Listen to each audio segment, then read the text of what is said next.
magnanakaw na tao.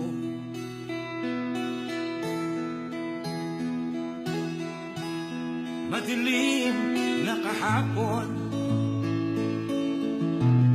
ikaw ang mataahon. Sa piling mo, di ko mawawala ang korupsyon.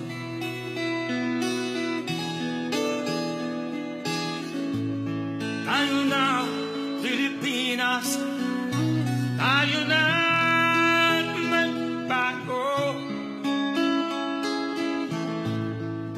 Hawak kamay tayo para sa pag-asenso. Ikaw at ako, tayong lahat kay Rodrigo Duterte, para sa tunay na pagbabago.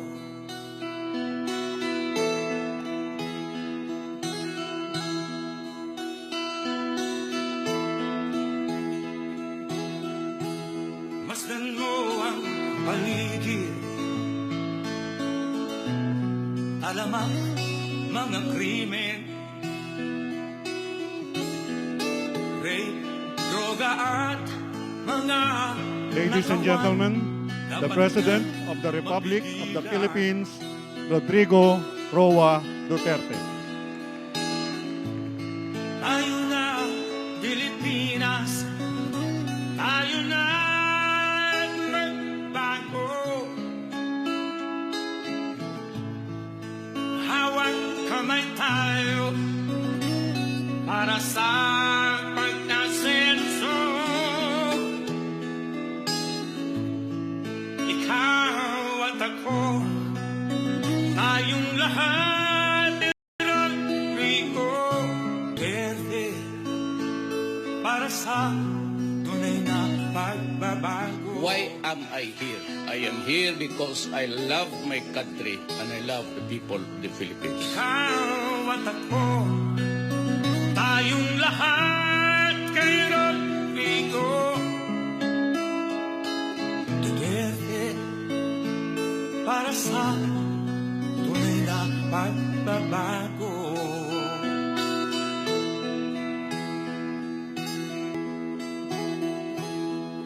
Ikaw ang Pangulo para sa pagbabago. Sawa na ang bayan ko sa magnanakaw na tao.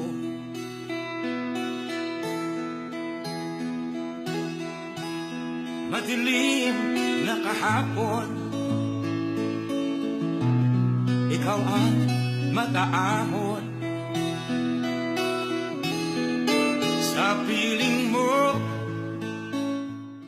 di ko...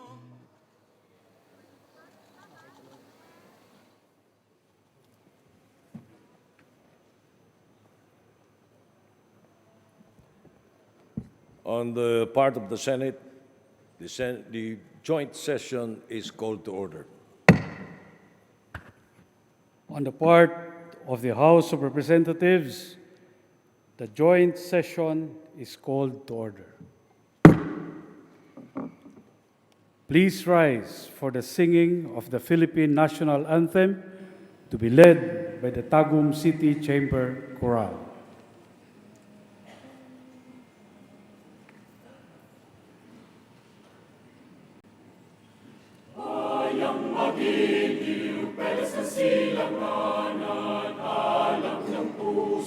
Sa dibdib mo'y buhay, lupang hinirang, duyan ka ng magiting, sa manlulupi, di ka pasisihip, sa dagat at bundok, sa simoy at sa langit mong bagaw, may dinagang tula at awit sa paglayang minamahal, ang kisat ng watawat mo'y tagumpay na nagdinigdig, ang bituin at araw niya kailan pa may magdidilim, lupa ng araw ng walhag e langit sa piling mo.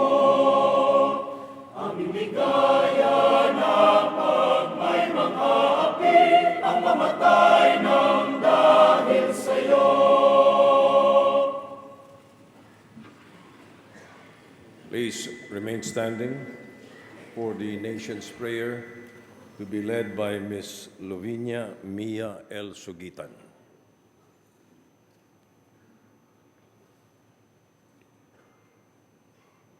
Dakil- dak- Dakilang Panginoon, aming Ama, dinggin ninyo ang aking panalangin sa ngalan ng aking mga kapwa kabataan. Itinataas ko sa inyong pangalan ang aming bayan. Bigyan ninyo ang aming Pangulo, inyong karunungan na hindi masusukat. Tapang ng kalooban na piliin ang tamang daan, kahit gaano kahirap na ito ay tahakin. Idinadalangin ko sa inyo ang lahat ng namumuno sa amin, na mapagtagumpayan nila ang bawat pagsubok, na gamitin ang kanilang kapangyarihan bilang sandata. Bagkus nang may pakundangan tulad ng pagkalong sa isang bata. Pinapanalangin ko din po ang mga lider ng iba't ibang relihiyon, na marinig nila ang iyong salita, makilala kayo sa kanilang mga puso, na sa kanilang pagluhod, kami ay dalhin sa trono ng inyong pagpapala. Ipagkaloob ninyo sa inyong mga anak na lubusang nananampalataya at nagtitiwala sa inyo kagalakan, kapayapaan, at kapanatagan ng kalooban sa isang bayan na masagana at nagkakaisa. Ang lahat ng ito, samo at dalangin namin sa inyong makapangyarihang pangalan. Amen. Amen. Ladies and gentlemen, honorable members of the Congress of the Philippines, Rodrigo Roa Duterte, President of the Republic of the Philippines.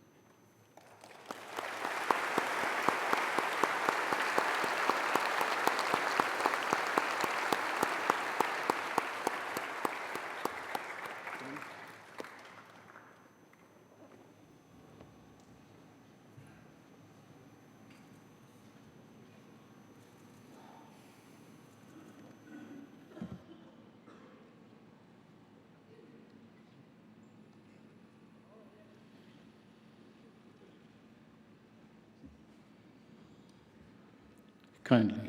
Thank you for your courtesy.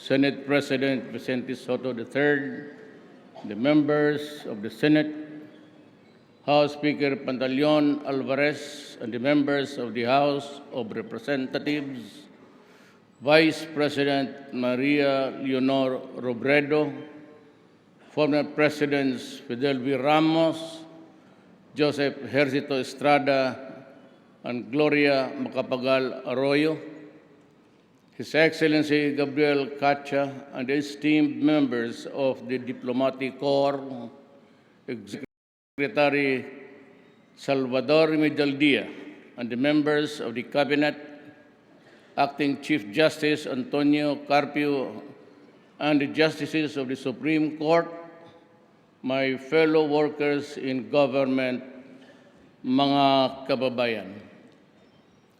About 2 years ago, I solemnly took my oath as a worker of the national government. I was inspired to institute real changes for the greater good of the Filipino people, as I was greatly overwhelmed then by the daunting challenges that lay ahead. 2 years later, my solid commitment to directly and decisively address our nation's collective challenges remains. It has not wavered. In truth, it has even gotten stronger through adversity and the desire to give the people the most we can within my term in this government. Let me begin by putting it bluntly. The war against illegal drugs is far from over. But before the war resulted in the seizure of illegal drugs worth millions of pesos, today they run billions in peso value. I can only shudder at the harm that those drugs could have caused had they reached the streets of every province, city, municipality, barangay, and community throughout the country. That is why the illegal drugs war will not be sidelined. Instead, it will be as relentless and chilling, if you will, as on the day it began. These drug dealers know fully well that their business is against the law. They know the consequences of their criminal acts, especially when caught in flagrante delicto, and they violently resist arrest. They know that illegal drugs waste away lives, dysfunctionalize families, and ruin relationships. They know that once hooked, addicts will die slowly, slow deaths, and yet they persist in doing what they do, oblivious to the terrible harm that they cause to the people and communities. And when illegal drugs operations turn nasty and bloody, advocates of human rights lash at and pillory our law enforcers and this administration to no end. Sadly, I have yet to hear, really, howls of protest from the human rights advocates and church leaders against drug lordism, drug dealing, and drug pushing as forceful and vociferous as the ones directed against the alleged errant enforcers in the fight against these social scourge. If you think that I can be dissuaded from continuing this fight because of our demonstrations, your protests, which I find the way misdirected, then you got it all wrong. Your concern is human rights. Mine is human lives.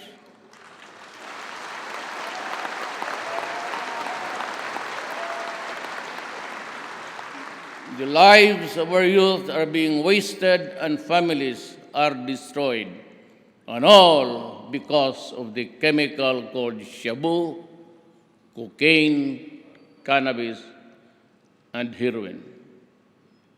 Human rights to me means giving Filipinos, especially those at the society's fringes, a decent and dignified future to the social and physical infrastructures necessary to better their lives and freedoms, and the hard-earned property of every Filipino whose condition we wish to improve shall be protected from criminals, terrorists, corrupt officials, and traffickers and contrabands.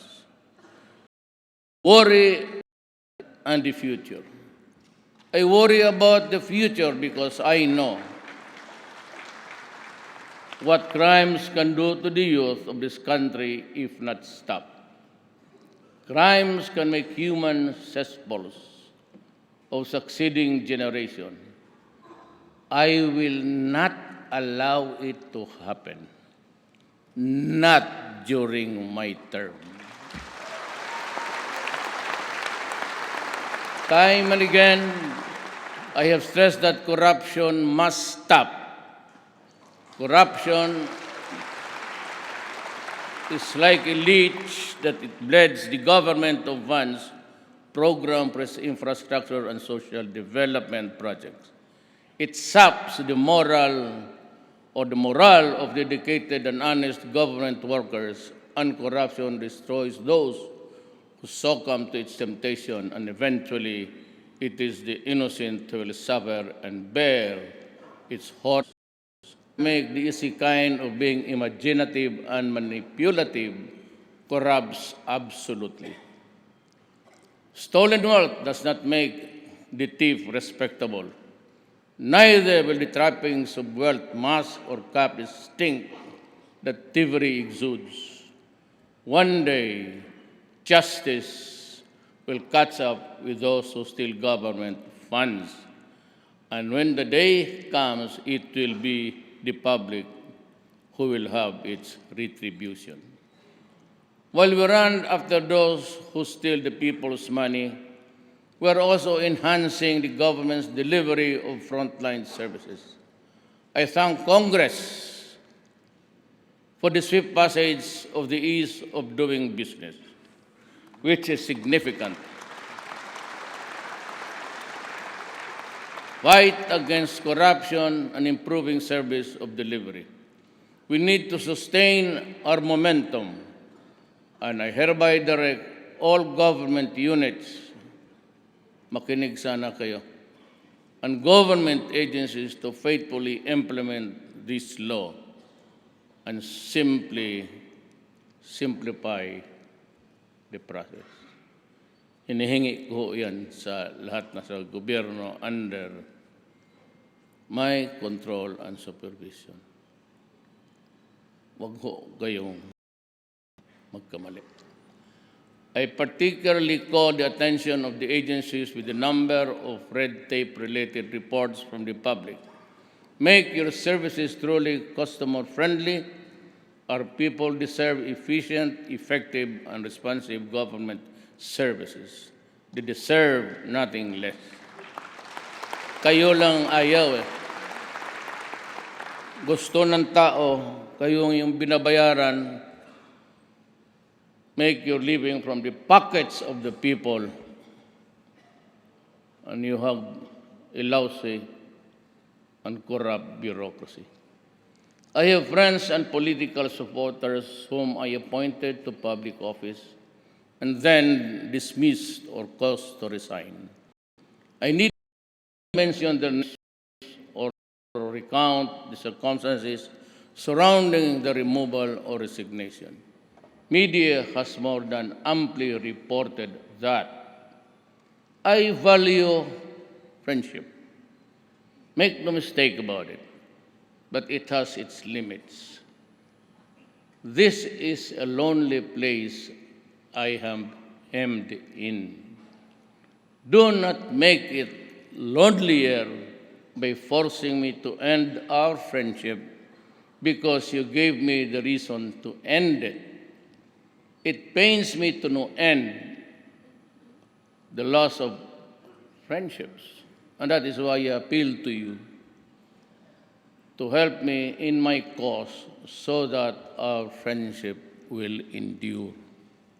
For as long as I can remember, the bulk of the income generated in Mindanao used to be remitted to what we in Mindanao refer as the Imperial Manila, to fund national projects primarily in the Metro Manila area, leaving a pittance to Mindanao as its share thereof.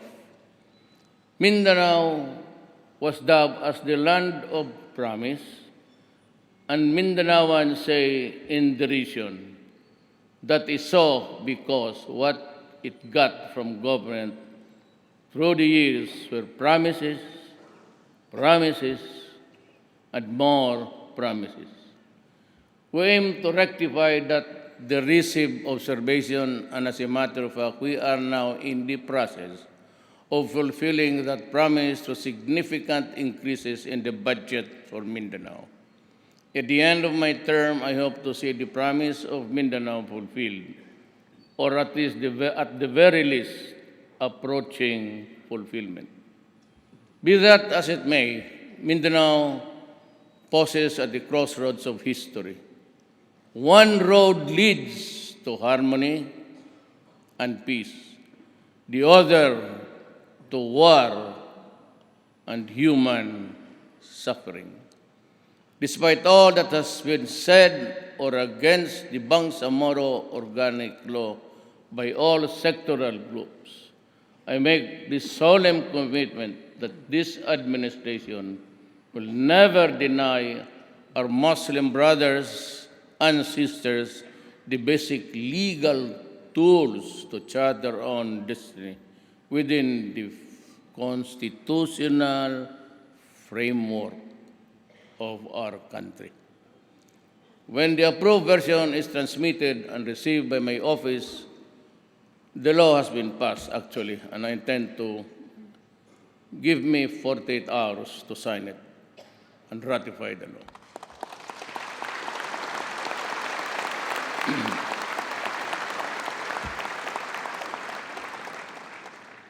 Babasahin ko pa bago ako pipirmahan. Baka may siningit kayo dyan na hindi maganda para sa ibang tao. We will need loads of understanding and patience to endure and overcome the birth pangs or pains of the new beginning. To me, war is not an option. We have been through the catastrophe in Marawi. We have seen the horror, the devastation, and the human toll, and the displacement of both Christians and Muslims alike. I have made a pledge that ISIS terrorists or groups or its allies will never gain foothold in our country. Yet, when what remained of the decimated Maoti ISIS group in Marawi finally saw the error of their ways and expressed their desire to be reintegrated into society, we welcome them with open arms and embark on a genuine efforts to embrace a peaceful, productive life for them.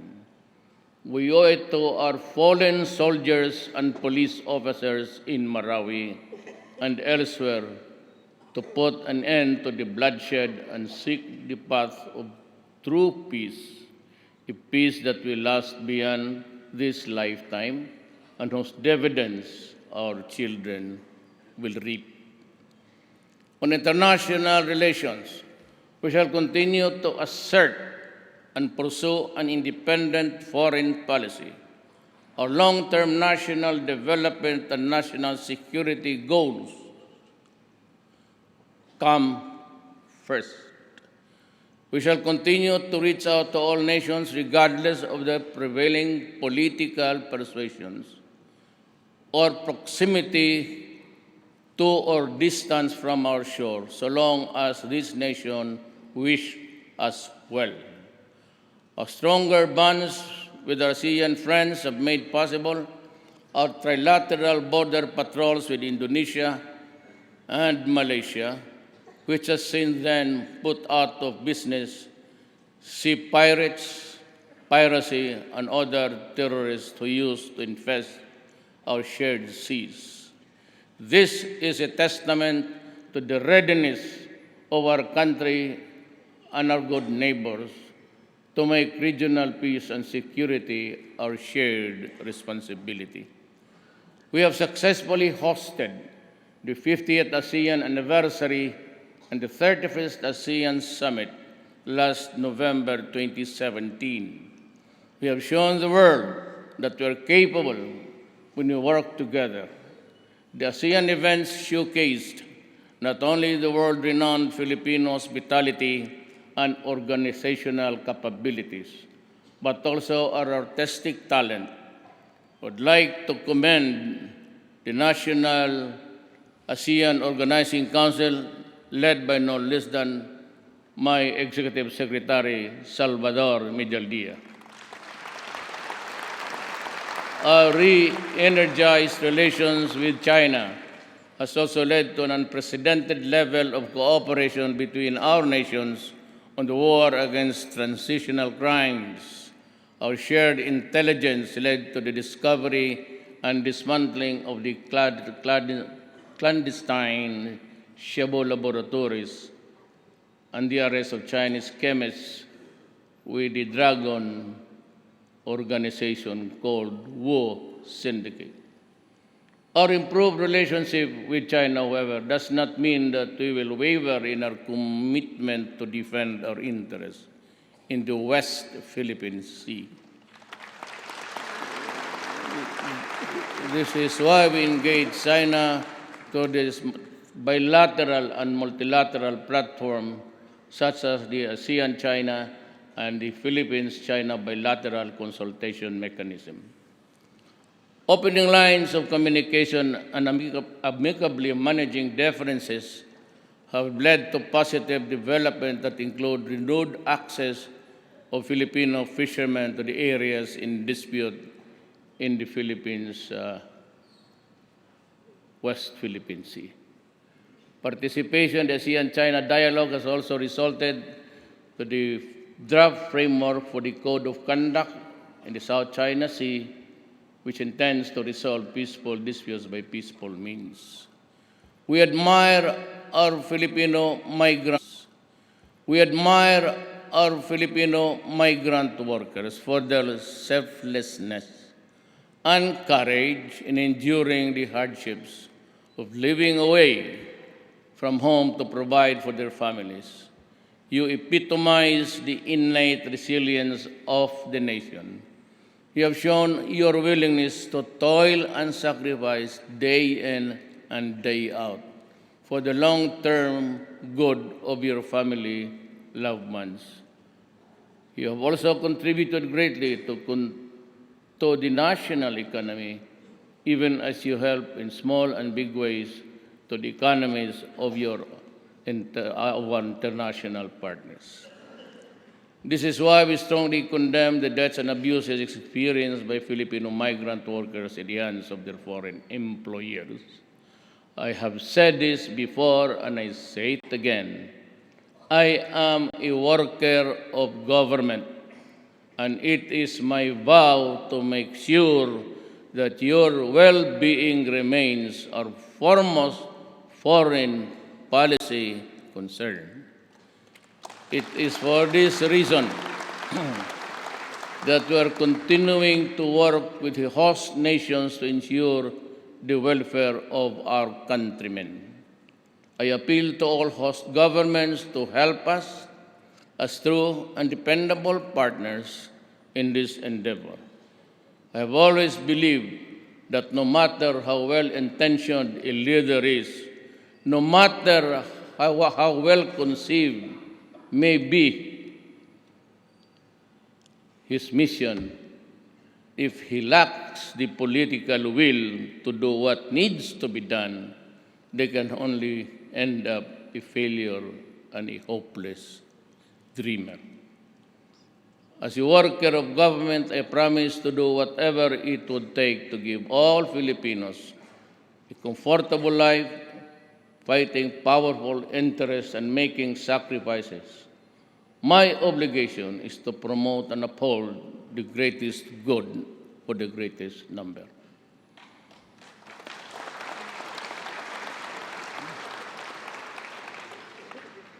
Our campaign against Endo has resulted in the regularization of the more than 300,000 workers as of early this month. On May 1 of this year, I signed Executive Order 51, which sought to protect the workers' right to security of tenure. Read my lips. I understand that this does not satisfy all sectors. I share their sentiment. I truly do. Much as I would like to do the impossible, that power is not vested upon me by the Constitution, and neither Will I make both ends meet even if I will violate the laws to achieve that purpose? Simply, it is not part of my territory. That is why I add mine to their voices in asking Congress to pass legislation ending the practice of contractualization once and for all.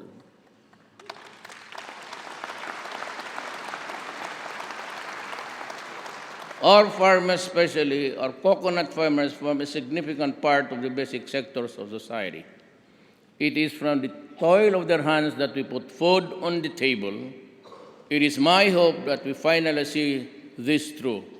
I urge you, Congress, to convene the bilateral conference committee and pass at the soonest possible time the bill establishing the Coconut Farmers Trust Fund. I pray that you will do it. My administration remains firm in its resolve to ensure that the country's telecommunications services are reliable, inexpensive, and secure. A draft terms of reference for the entry of a new major industry player is at hand. The terms will be fair, reasonable, and comprehensive. It will be inclusive, so it will be open to all interested private parties, both foreign and local. The only condition is that the chosen entity must provide the best possible services at reasonably accessible prices. However, our efforts to usher in a new major player shall render futile if we do not improve its odds of success in an industry that has long been dominated by a well-entrenched duopoly. We shall therefore lower interconnection rates between all industry players, not only to lessen the cost to the customers, as it will also lower the cost of incoming players to access existing networks. A market environment that is more conducive to competition. This is a policy which is crucial to ensure that our solution to our telecommunication problems will be both meaningful and lasting. In the last 2 years, experience has taught me that lack of consultation or insufficiency of information can, at times, lead to rash judgments.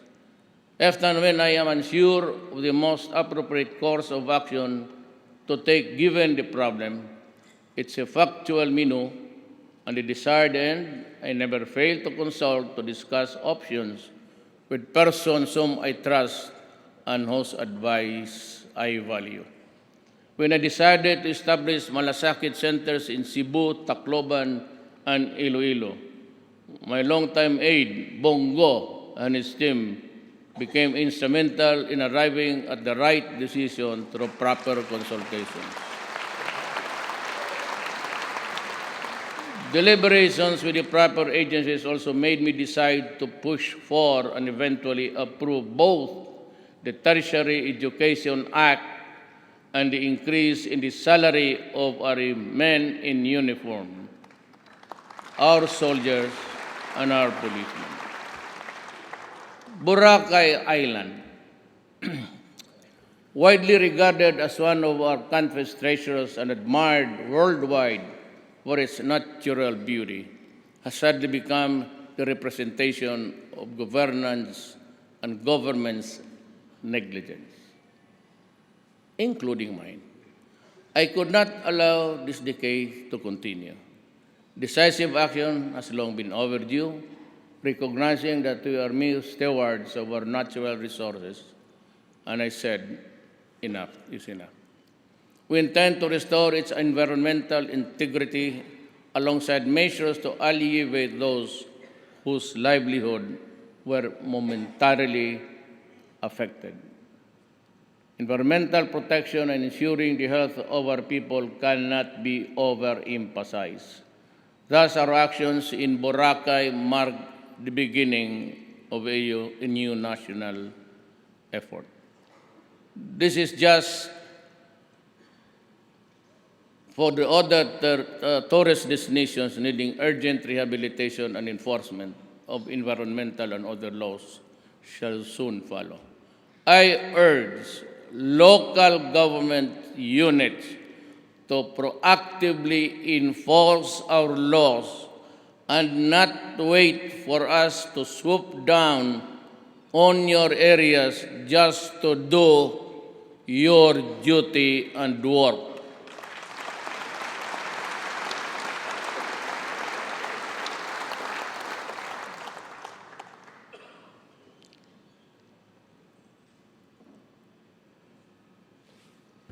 Some other time, I would have to discuss local government units. What has happened to Boracay is just an indication of the long overdue need to rationalize in a holistic, sustainable manner the utilization, management, and development of our lands. I therefore urge the Senate urgently pass the National Land Use Act to put in place a national land use policy that will address our competing land requirements for food, housing, business, and environmental conservation. We need to do this now. To help safeguard the present and future generations, we have to earnestly undertake initiatives to reduce our vulnerabilities to natural hazards and bolster our resilience to the impact of national disasters and climate change. As I have stated last year, we must learn from the experiences from the Super Typhoon Yolanda and other mega disasters, and from global best practices. We need a truly empowered department characterized by a unity of command, science-based approach, and full-time focus on natural hazards and disasters, and the wherewithal to take charge of the disaster risk reduction, preparedness response with better recovery and faster rehabilitation. Hence, we in the Cabinet have approved for immediate endorsement to Congress the passage of a law creating the Department of Disaster Management, an interagency. Just like FEMA, we don't know if it's an effective agency in the United States government. An interagency crafted and a high priority measure aimed at genuinely strengthening our country's capacity to reliance on natural disasters. I fervently appeal to Congress to pass this bill with utmost urgency. Our people's safety requirements cannot wait. Ours is a rich and beautiful country. Indeed, add to that a great number of people equipped with technical expertise and professionalism, and you have a country poised to soar and take this place among the world's economic and financial eagles. God willing, inshallah. Nature enjoyed us with its wealth to be taught for the benefit of all generations. My policy in the utilization of these resources is non-negotiable. The protection of the environment must be top priority. And extracted resources must be used for the benefit of the Filipino people, not just a select few. Do not just give me taxes. I can get it from other sources. Give me what needs to be given to my countrymen. To the mining industry, I see this once again and maybe for the last time. Do not destroy the environment or compromise our resources. Repair what you have mismanaged.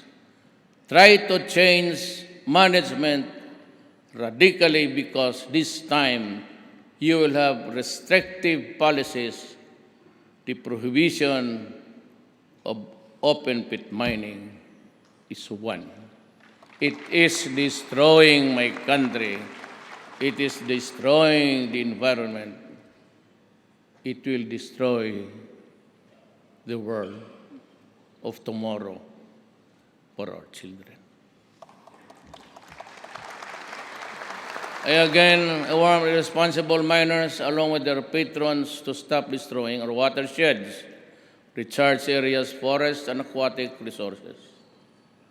You can no longer fish in our rivers. It's all contaminated. And the color is not even brown or purple or white. It's black. You want to see it? I will invite you. We can go to the Walwal and the other mining areas. And I'm sure you will puke with what is happening to this country. Expect reforms, radical ones. I do not intend to quarrel with anybody with the money, but for as long as I'm here, I said, you will just have to contend with me. Expect you to do your part in ensuring our nation's sustainable development, starting now.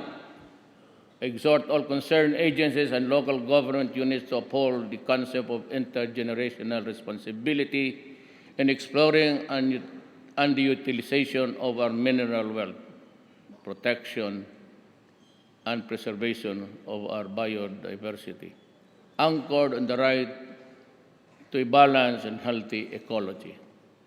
I applaud Congress for the timely passage of the train law. You have made funds available to build better roads, bridges, and improve health and education, and strengthen our safety and security. Some have incorrectly blamed our effort towards a fairer tax system for all the price increases in the past months and some irresponsibly suggesting to stop train implementation. We cannot and should not. We need this for sustainable growth that leaves no Filipino left behind. Train is already helping poor families and senior citizens cope up with rising prices.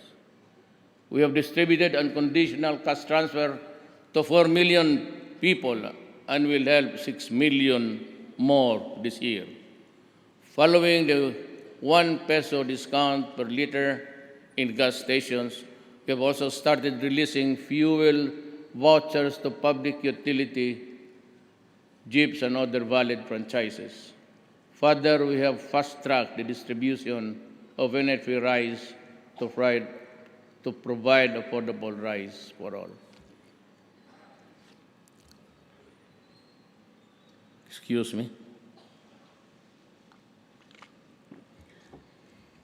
This year, we are giving 149 billion pesos worth of subsidies to the poor and vulnerable. Next year, the amount will be increased to 169 billion pesos. But no amount of subsidy can help the poor if some businesses take advantage of their situation to make more money. I ask businesses to cooperate with us in charging a fair price. To help stabilize rice prices, we also need to address the issue of artificial rice shortage. I now ask all the rice hoarders, cartels, and their protectors. You know that I know who you are. Stop messing with the people. I hate to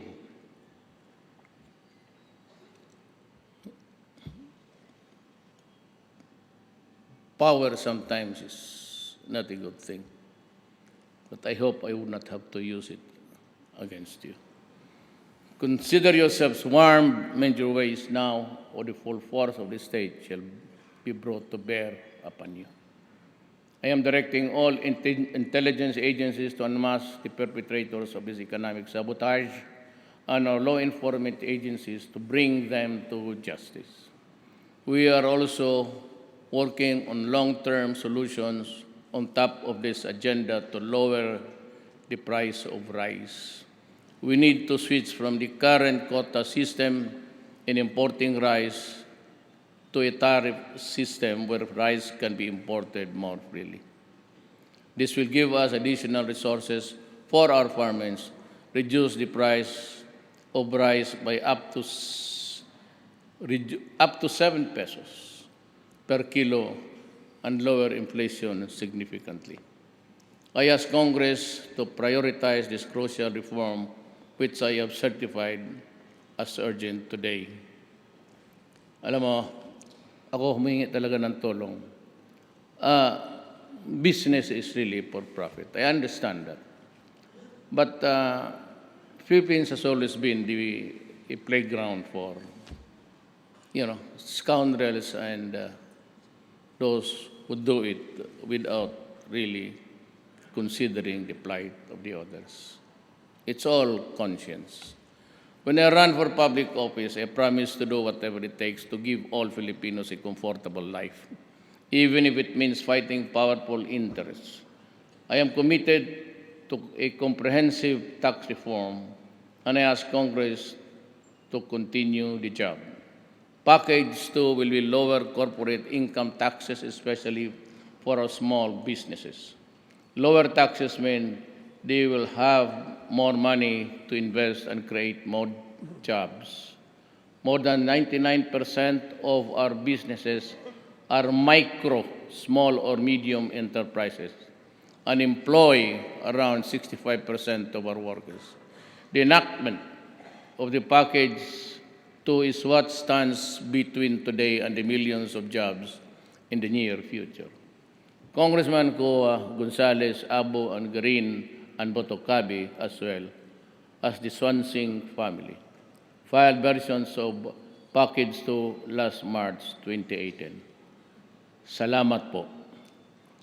And I support their push to shepherd the bill. I hope the Senate will follow suit. Maybe tomorrow, sir? This matter is urgent. Do not be part of the problem by ignoring it.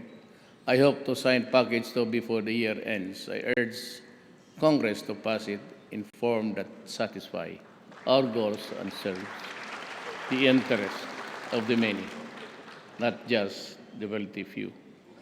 By the end of July 2018, all 5 packages of my tax reform would have been submitted to Congress. Apart from train, rice tariffication, and Package 2, they include the mining, alcohol, and tobacco tax increase, reform in property valuation, reform in capital income and financial taxes, and an amnesty program. I urge Congress to take them seriously and pass them in succession, for there is no chance that we can deliver our promises without an equitable tax system. One of the most important thrusts of this administration, medium-term development plan, is to cover all Filipinos against financial health risks. That is why I have directed concerned agencies to streamline the various sources of financial assistance for the people with health-related needs. We're currently institutionalizing the unified implementation of the no-balance billing policy, through which the government and our private healthcare providers can work out a system that will provide an order of charging of medical expenses. Much needs to be done to improve our healthcare system, which remains highly fragmented, resulting in disparity in health outcomes between the rich and the poor, and in the urban areas and rural. While investments in health have increased over the several years, several policy and operational bottlenecks have constrained universal health care for this country. We shall pool our resources for health services under the Philippines institutionalized primary care as a prerequisite to access higher level of health care and supplement human resource gaps in the LGUs through a national health workforce support system. This will ensure that every Filipino gets the appropriate, affordable, and quality health services in appropriate facilities and will be protected from financial burden due to sickness. To this end, I urge the speedy passage of the Universal Healthcare Bill authored by former Representative Harry Roque.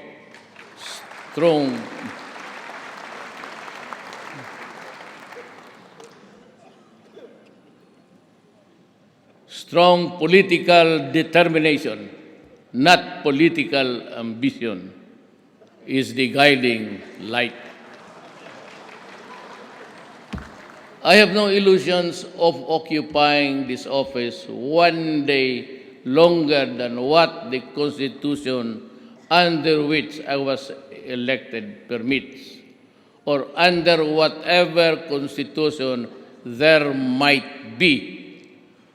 Four administrations before me have tried to amend the Constitution to be able to introduce amendments and revisions to the Charter, but none of them was successfully done for one reason or another. I therefore consider it a distinct honor and privilege to have received earlier from the consultative committee that I created a federal constitution that will truly embody the ideal aspirations of all the Filipino people. I thank all the members of the committee, especially those who came out from their retirement, for their valuable services in crafting this draft federal constitution. I would like to extend my particular gratitude to former Chief of Justice Renato Pono and former Senate President Aquilino Pimentel Jr. I am confident that the Filipino people will stand behind us as we introduce this new fundamental law that will not only strengthen our democratic institutions but also create an environment where every Filipino, regardless of his social status, religion, or ideology, will have an equal opportunity to grow and create a future that he or she can proudly bequeath to the succeeding generations. My countrymen, I will not bore you with the litany of this administration's projects completed otherwise in the process. That would be too self-serving. I have instead caused to be prepared a written report on what was and what has been done in the months and probably in the years to come. The report shall be made available within the next few days. I was informed that satellite facilities were set up by the Presidential Communications Operations Office in certain far-flung barangays. So as of today, the residents of these communities can watch the state of the nation and for the first time see you on TV. I hope you'd have enjoyed the experience. In ending, may I quote, I have always quoted, but in my previous talks, one American that I salute, the great Abraham Lincoln. And this has been, I've been in government for the last, if I complete my term, inshallah, God willing, I would have served government for 40 years. And I came across this statement which has been with me since I was a fiscal in the 70s.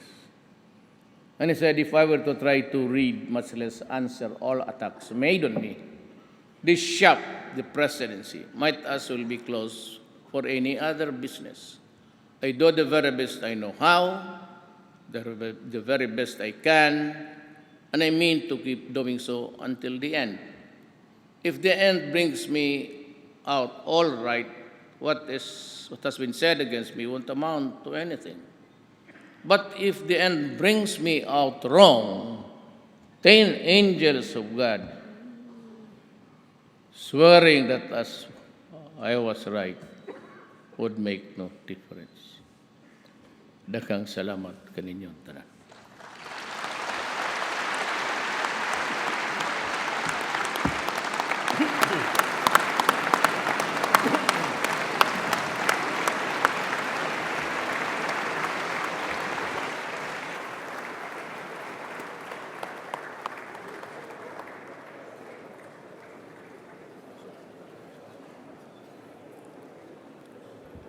On the part of the Senate, the joint session is adjourned.